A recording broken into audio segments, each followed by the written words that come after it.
Assalamualaikum warahmatullahi wabarakatuh. Selamat pagi anak-anak yang soleh dan solehah.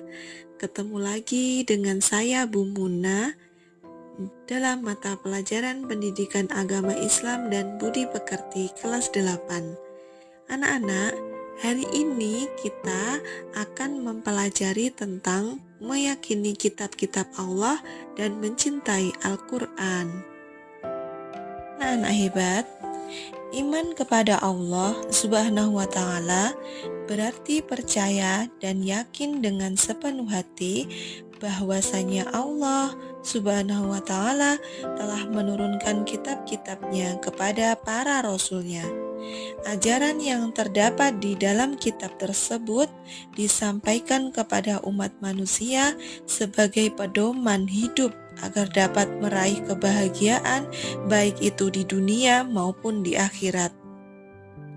Allah Subhanahu wa Ta'ala berfirman dalam surat Al-Maidah ayat 16 yang bunyinya sebagai berikut. A'udzubillahi minasyaitonirrajim. Bismillahirrahmanirrahim. Yahdi bihillah man ittaba'a ridwanahu subulas salami wa yukhrijuhum minadh-dhulumati ilan nuri biidnihi wa yahdihim ila siratim mustaqim, yang artinya dengan kitab itulah Allah memberi petunjuk kepada orang yang mengikuti keridhoannya ke jalan keselamatan, dan dengan kitab itu pula Allah mengeluarkan orang itu dari gelap gulita kepada cahaya dengan izinnya dan menunjukkan ke jalan yang lurus. Anak-anak hebat, bahwasanya kitab yang diturunkan Allah ke bumi itu ada 4. Yang pertama adalah kitab Taurat. Kitab Taurat diturunkan kepada Nabi Musa alaihissalam pada abad ke-12 sebelum Masehi. Yang kedua adalah kitab Zabur. Kitab Zabur diturunkan kepada Nabi Daud alaihissalam pada abad ke-10 sebelum Masehi. Yang ketiga, kitab Injil, yaitu diturunkan kepada Nabi Isa alaihissalam pada abad ke-1 Masehi. Dan yang terakhir adalah kitab Al-Quran. Kitab Al-Quran diturunkan Allah kepada Nabi Muhammad SAW pada abad ke-7 Masehi. Oke, untuk selanjutnya mari kita bahas mengenai kitab-kitab yang sudah saya sebutkan tadi. Untuk yang pertama adalah kitab Taurat. Kitab Taurat itu diwahyukan kepada Nabi Musa alaihissalam pada abad ke-12 sebelum Masehi. Nama Taurat berarti hukum atau syariat ya anak-anak. Nah, pada masa itu Nabi Musa alaihissalam diutus oleh Allah Subhanahu wa Ta'ala untuk berdakwah kepada bangsa Bani Israel. Oleh karena itu, tepat sekali kalau kita meyakini bahwa kitab Taurat diperuntukkan sebagai pedoman dan petunjuk hidup bagi Bani Israel saat itu. Nah, adapun bahasa yang digunakan dalam kitab Taurat adalah bahasa Ibrani. Allah Subhanahu wa Ta'ala berfirman dalam Quran surat Al-Mu'minun ayat 49. Bismillahirrahmanirrahim. Walaqad ataina Musal kitaba la'allahum yahtadun, yang artinya, dan sungguh telah kami anugerahkan kepada Musa kitab Taurat agar mereka Bani Israel mendapat petunjuk. Anak-anak, pokok-pokok kitab Taurat itu ada 10 ya.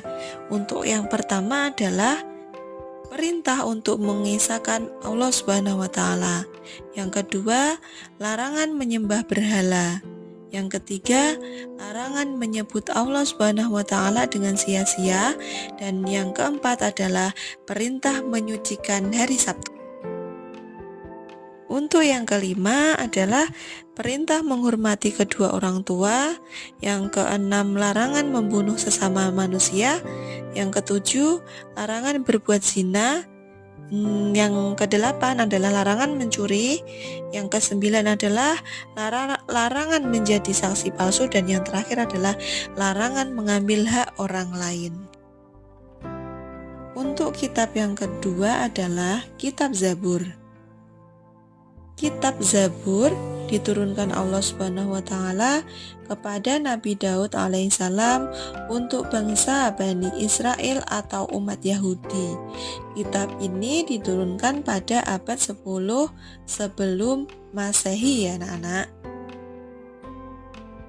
Allah Subhanahu wa taala berfirman dalam Quran surat Al-Isra ayat 55 yang bunyinya adalah Bismillahirrahmanirrahim. Wa rabbuka a'lamu biman fis samawati wal ard. Walaqad faddalna ba'dan nabiyyina ala ba'din wa ataina Dawuda zabura, yang artinya, dan Tuhanmu lebih mengetahui siapa yang di langit dan di bumi, dan sungguh kami telah memberikan kelebihan kepada sebagian nabi-nabi atas sebagian yang lain, dan kami berikan Zabur kepada Daud. Anak-anak, untuk kitab yang ketiga adalah kitab Injil. Nah,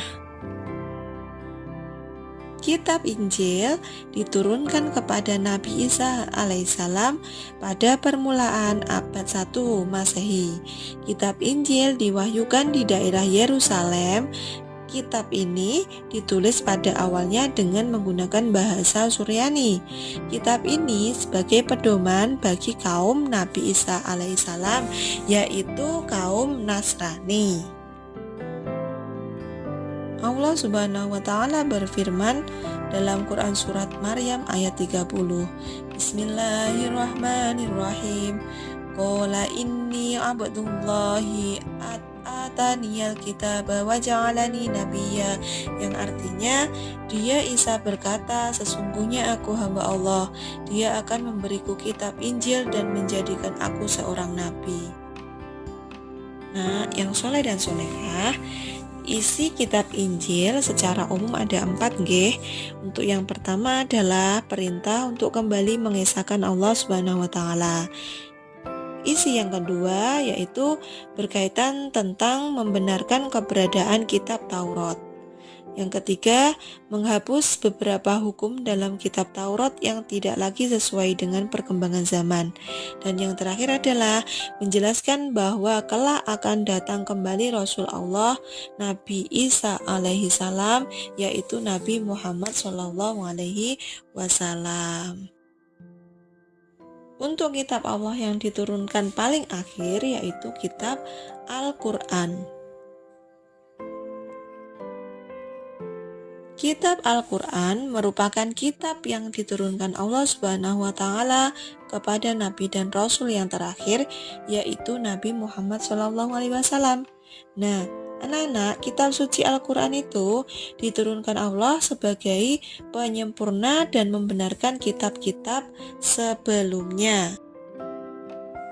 Allah Subhanahu wa taala berfirman dalam Quran surat Ali Imran ayat 3 yang bunyinya adalah Bismillahirrahmanirrahim.